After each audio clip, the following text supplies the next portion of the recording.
The deal is this. I'll tell you, when I was a kid that read Dropper Hunter and Wilson, all this real. I'll tell you, when I was a kid that read Dropper Hunter and Wilson, all this real.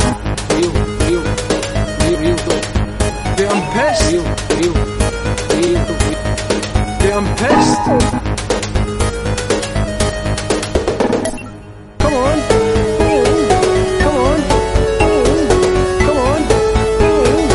What do we do? Come on. What do we do?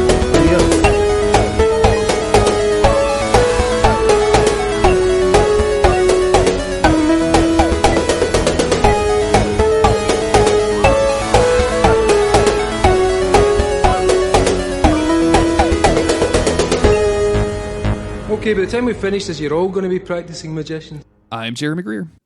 And I am Gary Butterfield. And this is Days of Future Cast, the podcast where Gary and I are going through and covering every issue of new X-Men, or at least all of Grant Morrison's. We're probably going to stop once Grant Morrison leaves. But we are in the middle of this arc, Riot at Xavier's.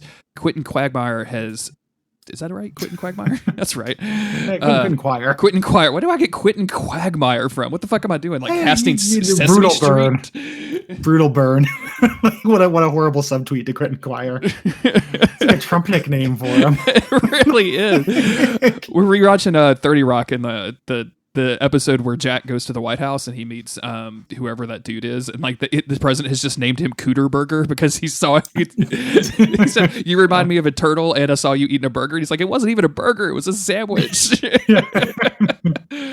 But Quentin Quire and his gang of Mega Mutants, or the new X-Men, have taken Professor X hostage on the day that the school was supposed to be accepting new human people, and they were going to do a big open day ceremony, and it's time for a riot. Mm-hmm. And the tone is set really well with the cover here, which is a scene that basically never happens in the book, but is a really great little bit of chaos. Yes. Here, this image of, and this does happen in the book, but this image of Tattoo reaching her intangible hand into Cyclops' head and pulling his hair back is just really cool. Super good. Like really surreal, really weird. A very like crazed looking Quentin with his arm around Professor Xavier's neck and his fist held to the sky. Like, he is just like ready to riot the hell out. And then, Wolverine at the bottom looking kind of crazy. The Stepford Cuckoos are there. Maybe that's Jean with the red hair. I don't know what's happening. Jean is looking at Glob Herman, who's like, oh. Glob Herman, I just fell in love with Jean Grey. Everybody in the room. Yeah. No, you didn't. No, you didn't. I just got here. What's going on? So that's the cover. Real nice cover. We cut over to Quentin Quire, and one of the things I love about this is his physical degradation throughout this. Like as he gets more drugged out, like this dude is not sleeping. Just subsisting on junk food. His brain is going through these changes, which they talked about, and they just start making him look like shit. Yeah. He looks like the same character, but he looks really strung out. Yeah. He looks like he is like at the end of a ecstasy and cocaine bender, where like his teeth are just gritted constantly. He seems like he's talking through gritted teeth, and like his jaw is just clenched. Yep. Yeah. So he's like basically saying, now we have their attention. We cut into the office where they've got Xavier tied up, and he basically, he's again laying out his thing. Like, we're not international criminals. We're not super famous terrorists. We're not doing this because we're monsters. It's because we're young and we're right. Yes. And the students, like the rest of this gang, are like, the humans killed Jumbo Carnation, and where were you, Xavier? Were you out watching the opera or something? Like, where were you when Genosha happened? Like, and what's your solution to this? Just invite him over to dinner? Yep. What's up with Xavier's very calm? Yeah, Xavier's very calm. What's up with Tattoo's like literal saying the word sneer out loud? What is going on with that? Omega, cool. Zeitgeist, maximum fury, like sneer. Yeah, I don't really know what's up with Tattoo's dialogue other than it being some kind of new kid slang. Yeah, that Grant Morrison thought was going to catch on. Very strange. It's a very Diablo Cody, the most Diablo Cody character in this whole arc. Maximum wizard. You really ate Diablo Cody, huh? Like, I what movie did it for you? Was it Jennifer's Body or the one with Rainn Wilson Juno. Or Juno? Okay, yeah, Juno. Yeah, Juno. Like, is the dialogue in Juno. So that's the only thing of hers that I really think is extremely bad, but that dialogue is unacceptable to me. I'm just picturing you at the movie theater with like getting drugged with your friends or a girlfriend and just seething, like just eating bigger and bigger handfuls of popcorn. It's like, what are you doing? Wet sprocket or whatever the fuck it was. Yeah. What up my wet sprocket? And me just being like, boo! Like, this is totally wizard. Boo! Sneer. Boo! It is not that far from the truth. I went and saw that with my ex-wife, and she loved it. Like, she was rapt the entire time. And afterwards, we walked out of the theater, and we had that experience of like when one person really likes a movie and the other person really doesn't. It was a real fun. And she's like, "That's fucking incredible." And I'm like, I really disagree. Yeah. Oh man. So outside the school, Cyclops and Zorn are arriving with all of the kids with the special class. So they're just getting back from the events of last night. The time doesn't really line up too much. Yeah, because they left last night. Who knows how far away they were camping? And they show up. They're like, "Oh, human gravity, shifting energy fields in motion. Something bad is going to happen." Emma Frost, this protest is turning violent. And there are other students. So it's worth noting that it's not just the Omega Gang. Yes. Like, they called for this riot, but there are other students who have signs and stuff. So like, fight for your rights, riot, no more lies, etc. I really want to know what the one underneath the text bubble is, because I can almost read it, and it like, is it mutant something? Like, you just can't quite get there, but I really want to know what it is. Also, how funny is it that they have signs already? Like, yeah, they made signs last night. They've been doing this for a while. I guess that's true. Yeah. I guess that's true because he's okay. Cool. Yeah. So they say, "Hey, Wolverine's going up to check on Charles. Get your girls out of here, Emma." The Omega Gang is still scared. They're like, "Hey, they're saying the X-Men after us. We're gonna die." And Quinn and Quire is like, "No, we're gonna go out in glory." Herman, get on stage. Get your petroleum butt on stage. And they do the thing with Redneck and Glob Herman, their fastball special, where he melts his hands and he starts throwing out globs of flaming wax like bombs. Yeah, pretty cool. Make terror, you moron. Outside, like, Emma is kind of congratulating her girls and like, "You were absolutely right. Should have probably listened to you." And kind of saying that Quentin Quires this is just a petulant cry for help. And she talks about like, I don't really know what what it is about these young people these days, but like in my day they had spirit and imagination and verve.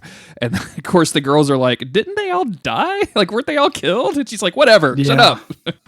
Yeah. I love it. And she says there are one or two fatalities, yes, but for heaven's sake, Esme, let's try not to dwell on the downside, which is pretty incredible, given that she lost the Hellions and also all of her students in Genosha. There were one or two fatalities. Whoops. Yeah. So, and members of Generation X have died as well. She's Miss Frost has a habit with this, and they're going to follow up on this in a way that I really love. Me too. She's changing to her diamond form. Almost said diamond porned right there, so that's where my head is at right now. What would that even look like? Somebody, Chris's girlfriend on Twitter was like, I've had the hiccups for a long time, and some like hiccup bot porn thing was like, "Oh, tell us more about it." And we were like, "What? Why is there hiccup porn? What is happening?" And like led us to a Patreon where a girl is like, "Pay me $5 a month so I can send you braless hiccuping pics," and like, just like, what? Yeah. It's real. I've heard about hiccuping porn before. Basically anything that like is somebody losing control of anything, somebody will masturbate to it. Like there's like coma porn, like anything that's like a person no longer having control of their faculties will become a masturbation target. This was also tied up with belly button porn, which I found really strange. Like, see, I find that that's weird to me. Like, I guess it's a hole. I guess. This dude was like retweeting like obvious underage girls talking about getting belly button piercings, and we were like, let's just block and report this account. Like, just logging on to r/no Audis. Oh God. Jesus. No Audis.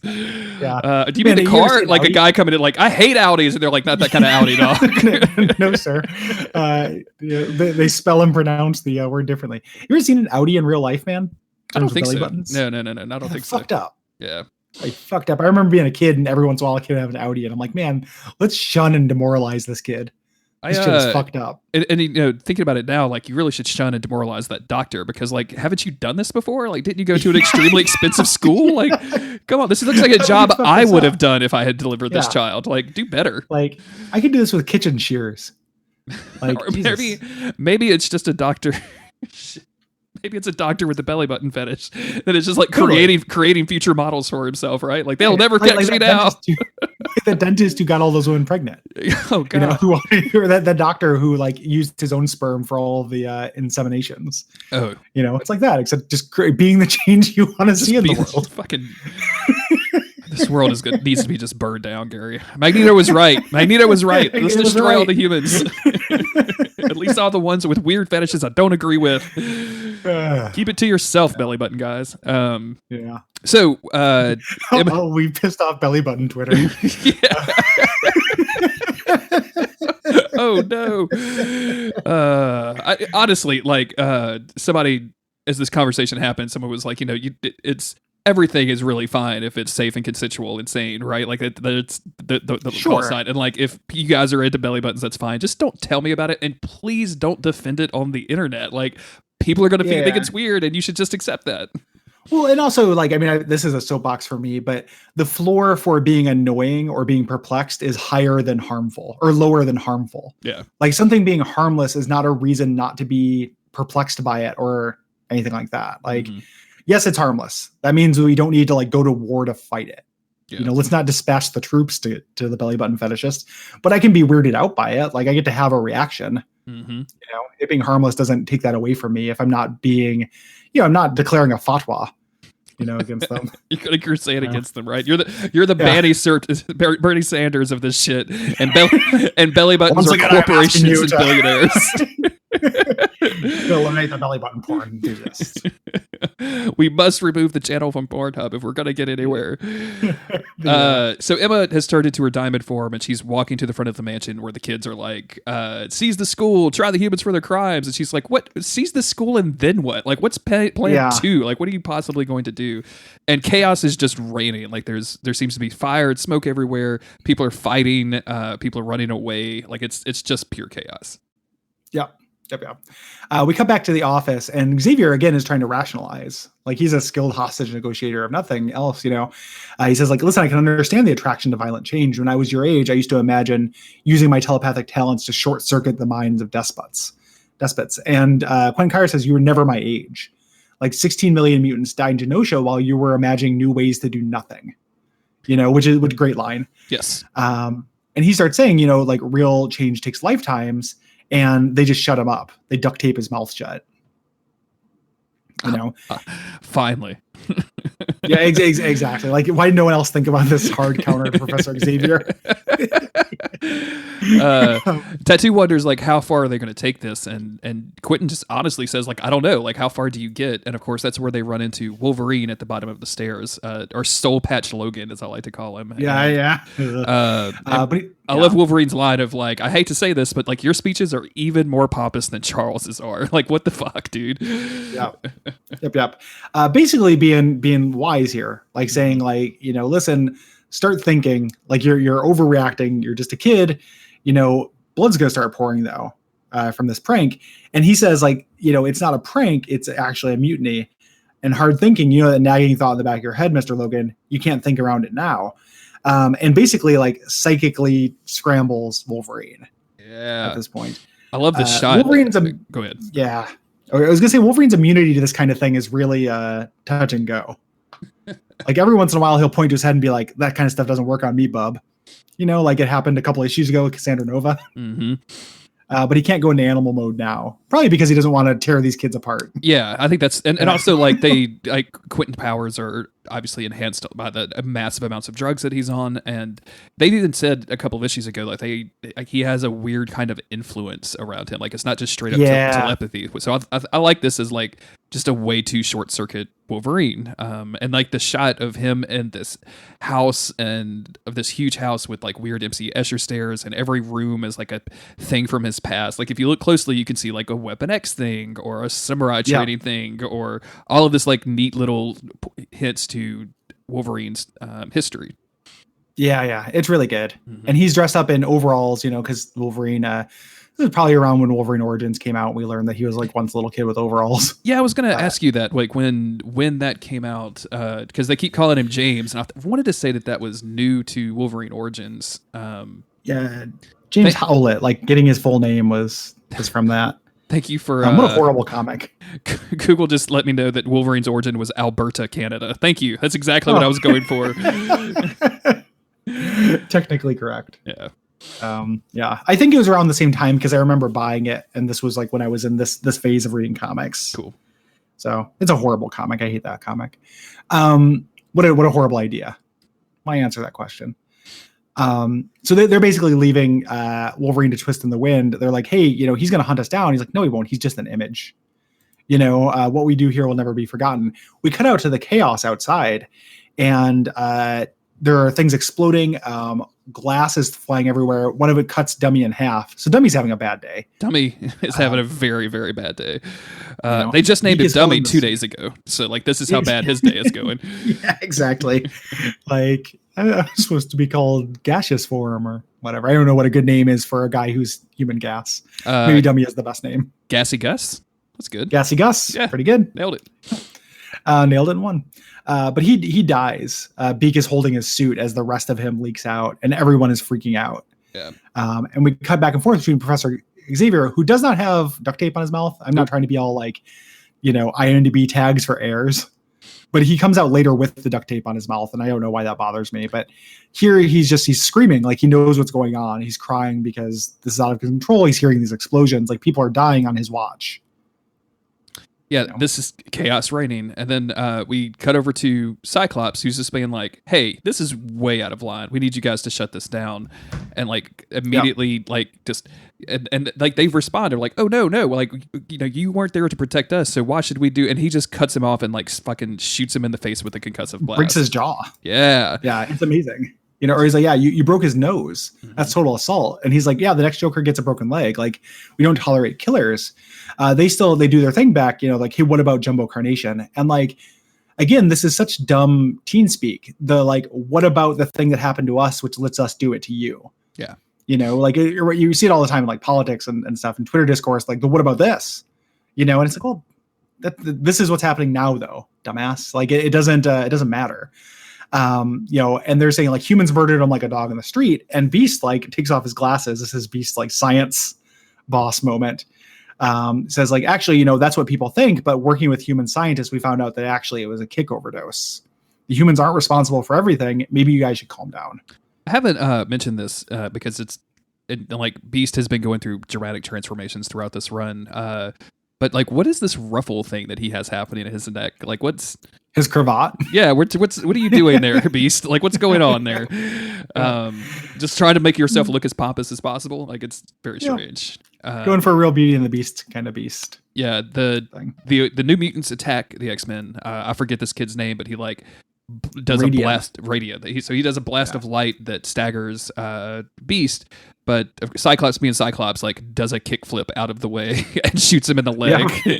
Yep. Breaking his leg, you get to see the angle. Yeah. And it's exactly what he said. Like, the next person who acts up gets a broken leg. Cyclops is the boss of this counter. Like, this is the kind of thing he's good at dealing with. And I love this, like, student evaluation grade poor. It's very funny. And then again, just really clever power stuff. Tattoo walks up and sticks her hand in his head and says, evaluate this. He can't move. She's like, if I solidify, you die. And then Emma Frost walks up and puts her hand in the intangible person's head and says, yeah, if you solidify, you die too.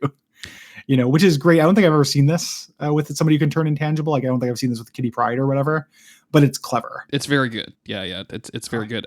Presumably she can't just turn part of her body intangible, so that's a good thing. All right, like she can't just control part of it, but what a good way to shut it down. And unfortunately, Glab Herman, hyped up on kick, has gone crazy. His entire body is now on fire, and he's calling himself. He's just yelling out, "I'm the Inhuman Torch. Kill the humans." Yeah. And then a person in the background is like, "Herman's gonna feel that in the morning." Very funny. So Beast, Cyclops, and Zorn kind of all team up to go chase this dude down before he can cause massive damage. But before we do that, we cut to the Stepford Cuckoos, who are in Cerebro and talking about that they have to shut Quentin Quire down. And one is worried that, he can make people do all kinds of things. He'll make us take off our clothes. And I think it's Sophie, right? Sophie is the one that takes the kick and is like, we're going to do this, and we're going to do it our way. Haven't you ever wanted to be a superhero? Which is really cool. I love the Stepford Cuckoos. I think they're fucking great. Yeah, me too. So and awesome. they are this is a major turning point. Yes. For them. Miss Frost, old students wore spandex and flew around like idiots. That doesn't mean we have to be stupid too. And she's like, no, we do have to do this. And Sophie's the one who is defending Miss Frost when all the other cuckoos were like mad at her about the Cyclops affair and saying like, didn't your old students die? She's the one who is like, she's just trying to inspire us. And also she's the one that Quentin Quire was obsessed with. Like she was the one he was crushing on. Yeah. So she takes the kick, plugs into Cerebro. We cut over to Quentin Quire. He's holding the banner, the Xavier Welcomes Human Students banner, similar like big energy, similar to the Jurassic Park, like the T-Rex having the when dinosaurs ruled the earth banner at the end. Yeah. And basically just like screaming out his thing. So much for the dream. All my life I waited for this dream to come true. We were promised peace and security, but where is it? This place has taught me nothing, but other than what it was like to run and fight and hide. And he's still kind of just like ranting, and Xavier walks out, cutting him off, and I love this line, like, you could have submitted your critique in the form of an essay. Oh, fuck off, Charles. Fuck off. Yeah, no, it's horrible. Like it's it's a great line for me to make me go, oh, fuck off, Charles. It's very funny. And then, Quentin Quire is like pushing him back, and they're kind of just having this conversation, and you don't know whether Xavier would have been able to talk him down. Yeah. He's saying like, listen, your revolution lasted minutes, like you've caused some property damage and hurt people, but these drugs are driving you too fast. And Quentin is saying like, no, hand the school over to the students. It's us. And he's like, well, maybe it's only you who feels like a victim. Do you speak for all the students? However, again, Xavier's blind spots here. The Stepford Cuckoos come out. And this great image of 4 of them flanking a floating telepathic head. Yeah. That represents Sophie, who is in Cerebro. Yeah. This is going to be a real, like, if anybody is reading House of 10, Powers of 10, Hoxpox, or whatever you want to call it, like, this image is going to, it gets borrowed from time to time, let's say. Like, that's cool. It definitely gets, like, referenced because the Cuckoos play a big part of that. So that's cool. We cut over to Sophie. Her nose is bleeding, and she gives her speech. Like, I suppose you think this is some big fight between youth and experience, anarchy and authority. People like you miss the point, Quentin. It's all about in versus out. And he is scared. He says, like, I started my own movement and everything, so you'd look up to me. And they just go, ew. As they, again, this amazing drawing of what they do to Quentin, which is like a psychic blast. But the way they draw it is like the layers of his body, like his nervous system, then his skeleton, then his muscles, then his nude form, then his clothed form, all being blown back. Yeah. Like, what incredible art with the stance on the cuckoos to the left. Like, can you imagine? Amazing panel. Can you imagine, like, you have the opportunity to get quietly to do, like, let's just say one panel, and like having to describe what this looks like in a way to make it come out like this. Like, I know Quietly does amazing work. I'm sure him and Morrison collaborated really well. Like, I just can't get over, like, how do you write what this looks like to have it be the two, like, how would you commission an artist to do this and it come out with something that looks like this, right? Like, it's amazing to me. Well, here's the thing is I want to give that credit to Quietly for coming up with it, because when Grant Morrison was explaining, like, what if there were magnets but also ghosts? True. Phil Jimenez, who's a good artist, like, could not figure this out. I feel like Grant Morrison might have just said the cuckoos psychically blast him, and Frank Quietly, who's like has a visual imagination that is just legendary, like, just put this together. Quentin on the next page is totally incapacitated. He's on the ground. He can barely speak. For some reason, he says my initials, JGG. That's weird. I don't know what's going on there. That is weird. The bottle of kick. It's weird because in mine it says GLB. Oh shit. So shit. The bottle of kick is laying beside him, and he starts like saying like I didn't mean it. I never wanted anybody to be hurt. I just did it because I was adopted. I don't even really know. I never wanted to hurt anybody. And he's bleeding and kind of gasping when Emma walks out of Xavier's school with a dead Sophie, saying, "That you didn't think of this all the way through at all, did you?" And he realizes that Sophie is dead. I think this might be the worst Xavier face Quietly has ever done. It struck me... Even when I read it back in the day and I was really into this arc and I was having such a great time with it, like seeing Xavier's like face is very odd, very, very weird. Yeah, his gasp that he has here. Yeah. But that's the end of the issue. That's our cliffhanger. And the next issue is going to be all Fallout from this. It is basically a come down issue. Is it New Vegas or are we just going with 2 or what do we? You know, let's throw Brotherhood of Steel a bone. Come on, let's do tactics just once for me, Gary. Let's just do tactics. just for once for fucking Gary. If you like this show, please head on over to patreon.com/Duckfeed.tv for a bunch of cool bonus stuff, episodes all early and in one spot, access to the Slack where we talk about X-Men shit in this channel, and all kinds of cool stuff. Yeah. And you can also leave iTunes reviews and ratings or tell your friends about the podcast. Word of mouth is easily the best way to advertise the podcast, so please do that if you have not. We'll be back in a couple of days to finish off the Riot at Xavier's arc.